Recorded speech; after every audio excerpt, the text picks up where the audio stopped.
Welcome to the Slop Farm. Enjoy the video. You'll start by opening GarageBand and selecting a template that matches your goal. Choose keyboard for chords, drummer for rhythm, or audio recorder for vocals.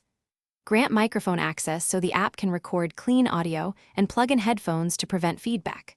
Once done, tap the plus icon to set project tempo, key, and time signature. These settings lock the feel of your song, so adjust them early to avoid reworking parts later. You want to capture a guide track right away.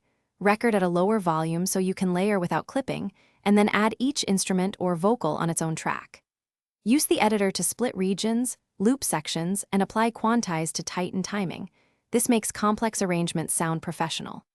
Once tracks are laid down, apply EQ, compression, and reverb to shape tone. Save any custom effect preset so you can reuse it across projects. You'll finalize by mixing. Balance levels, pan instruments for space, and use automation to control dynamics through the song. When ready, tap Share, choose Song, set format and bitrate, then export to files or upload to iCloud for backup. If you hit problems, audio dropouts or stuttering, make sure to reduce active track count, disable CPU-heavy live effects, and restart GarageBand. This usually clears temporary glitches. Thanks for watching. Consider subscribing if we helped you today.